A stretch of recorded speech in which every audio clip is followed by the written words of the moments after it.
Perkenalkan, saya Jonathan Chris Wicaksono dengan NIM 135240023 dan hari ini saya akan membahas tentang karya tulis ilmiah bahasa Indonesia saya dengan judul Analisis Kompleksitas Waktu dalam Algoritma Pencarian Beruntun dan Pencarian Biner. Saya berasal dari kelompok 8 kelas 65. Pertama kita akan mulai dari abstrak kita. Seiring dengan perkembangan teknologi, data menjadi sesuatu yang sangat esensial bagi kita manusia dan juga berkembang menjadi lebih kompleks. Sehingga kita membutuhkan sebuah algoritma pencarian yang lebih efisien. Di sini kami melakukan analisis komprehensif terhadap perbandingan algoritma pencarian beruntun dan pencarian biner dengan fokus utama tentang kompleksitas waktu pada berbagai skenario variasi ukuran dan struktur data. Di sini eksperimen kami akan menggunakan bahasa C dan dalam lingkup Windows Subsystem for Linux atau WSL. Di sini hasil eksperimen menunjukkan bahwa kedua algoritma memiliki kompleksitas waktu teoretis terbaik O1, tetapi pencarian biner secara signifikan lebih baik dengan waktu teoretis O log n. Sedangkan untuk pencarian beruntun membutuhkan waktu teoretis ON. Tetapi kembali lagi di sini data yang digunakan akan menjadi patok ukur dari algoritma yang kita harus gunakan. Di sini latar belakang kami, karena tadi data menjadi lebih kompleks, kita membutuhkan suatu algoritma yang lebih efisien. Dan di sini kami ingin mencari tahu algoritma apa yang lebih baik untuk skenario dari data-data yang akan kita terapkan pencarian ini. Di sini ada beberapa rumusan masalah kami dan ada juga tujuan penelitian kami. Di sini manfaat penelitian kami dibagi menjadi 3. Yang pertama untuk mahasiswa, penelitian ini diharapkan dapat meningkatkan pemahaman konseptual tentang algoritma pencarian sehingga mahasiswa dapat memilih algoritma pencarian yang paling tepat untuk skenario tertentu. Bagi pendidik, penelitian ini diharapkan dapat menjadi dasar pengembangan bahan ajar dan data empiris untuk membandingkan teori algoritma pencarian. Dan terakhir bagi peneliti, penelitian ini diharapkan dapat menjadi bahan rujukan untuk riset sehingga dapat meningkatkan efisiensi pengembangan teknologi. Selanjutnya adalah ruang lingkup kajian kami. Dari aspek yang diteliti tadi adalah kompleksitas waktu dari algoritma pencarian beruntun dan biner, kompleksitas waktu teoretis dengan waktu eksekusi nyata, evaluasi kinerja algoritma pada skenario terbaik, rata-rata, dan terburuk, dan pengaruh struktur data yang digunakan dan posisi elemen yang sedang dicari terhadap penggunaan algoritma pencarian. Di sini ruang lingkup kami adalah ukuran data kecil hingga menengah, yaitu 100 sampai 10.000 elemen, pengujian hanya pada data yang acak untuk pencarian beruntun, pengujian hanya pada data yang terurut untuk pencarian biner, dan data struktur yang digunakan adalah data struktur array. Di sini batasan penelitian kami yang pertama algoritma pencarian beruntun dan biner, yang kedua pengujian tanpa interaksi manusia yaitu tanpa survei atau wawancara, dan terakhir adalah kompleksitas waktu. Di sini metode penelitian kami ada 2. Yang pertama kualitatif, yaitu menekankan pada studi literatur. Studi literatur melibatkan analisis literatur untuk memahami dasar teori, algoritma pemrograman, pencarian beruntun, dan pencarian biner. Maka dari itu, teknik pengumpulan data yang dipilih adalah dengan mengumpulkan data dari sumber-sumber data yang relevan dan kredibel seperti jurnal, buku, dan karya ilmiah lainnya.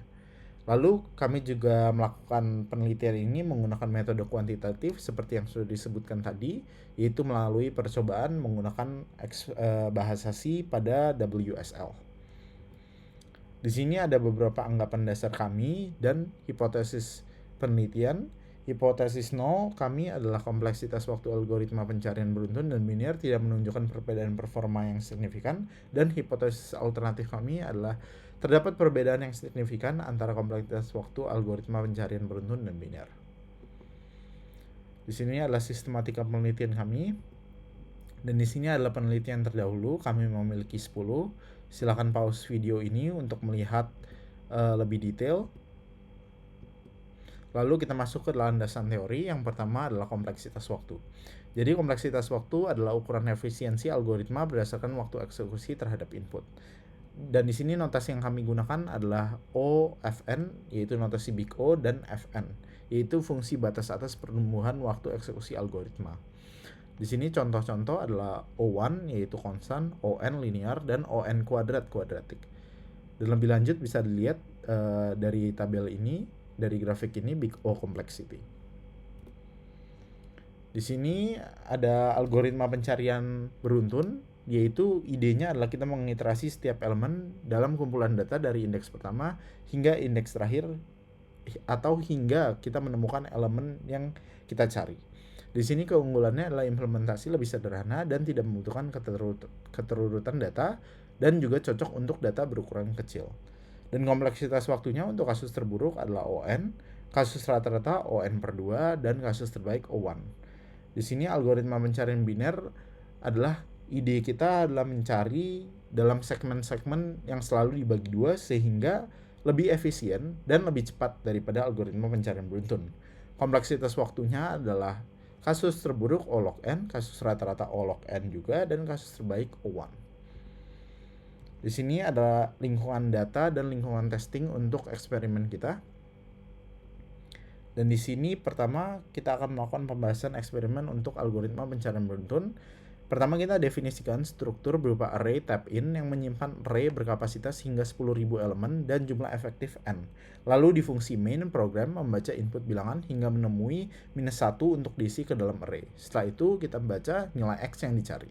Dan memanggil sequential search atau pencarian beruntun yang melakukan pencarian beruntun jika ditemukan ix diisi indeksnya, kalau tidak diisi -1. Kemudian kita akan cetak hasil pencarian tersebut. Sama juga untuk algoritma pencarian biner, kita definisikan tab in dengan array kapasitas 10.000 elemen dan kita akan menghitung elemen yang kita cari, lalu kita akan panggil binary search. Di dalam binary search ini kita jalankan algoritma tadi, yaitu pencarian biner. Lalu lagi-lagi kita akan masukkan nilainya ke dalam ix apabila ditemukan, apabila tidak kita akan isi -1, lalu di akhir kita akan cetak nilai dari ix.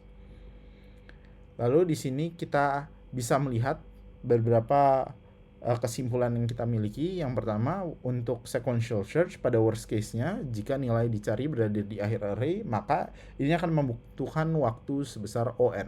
Dan pada average case, kita bisa melihat bahwa di sini juga mendapatkan kompleksitas waktu ON. Dan pada best case, kita mendapatkan waktu eksekusi tetap atau konstan, yaitu O1.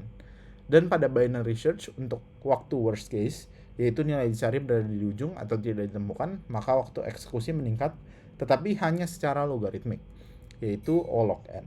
Dan pada average case, nilai dicari berada pada posisi acak, dan di sini juga masih O log N. Dan pada best case, nilai dicari berada tepat di tengah, maka waktu eksekusi konstan, yaitu O1. Di sini struktur data untuk sequential search, kita lihat bahwa jika elemen yang dicari terdapat pada posisi awal, data terurut memberikan keunggulan signifikan.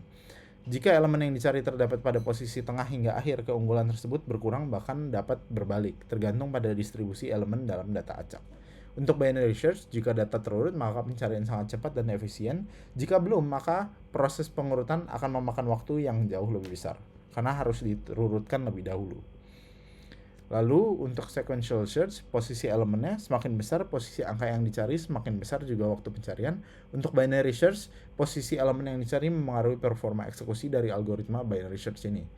Posisi tengah tercepat lalu diikuti posisi tengah dari setengah bagian yang relevan hingga berada di ujung atau tidak ditemukan yang terlama. Dan di sini adalah keterbatasan dan tantangan untuk sequential search dan binary search. Sequential search efisiensi rendah pada database besar, tidak optimal untuk aplikasi real time yang memerlukan waktu cepat untuk mengelola data besar, dan tidak memanfaatkan informasi struktur data di mana data terurut dan teracak tidak terdapat perbedaan performa. Tetapi untuk binary search, kita membutuhkan data yang telah terurut, kurang fleksibel jika data sering dimodifikasi atau berubah baik itu ditambah atau dikurangi sehingga diperlukan pengurutan kembali. Implementasi lebih kompleks dibandingkan sequential search. Di sini adalah algoritma yang paling tepat untuk digunakan pada kondisi data tertentu. Yang pertama, apabila data tidak terurut dengan ukuran kecil, maka cukup sequential search. Data tidak terurut dengan ukuran besar, bisa menggunakan sequential search juga. Data sudah terurut dengan ukuran besar, lebih baik binary search. Data belum terurut, tetapi sering diperlukan pencarian dan tidak ada perubahan data, maka binary search dengan pengurutan dulu di awal. Pada akhirnya semua algoritma ini bergantung pada konteks. Jadi kita harus melihat dulu data apa yang akan kita gunakan, lalu berdasarkan data tersebut kita simpulkan algoritma mana yang terbaik untuk kita pakai. Sekian presentasi dari saya, terima kasih.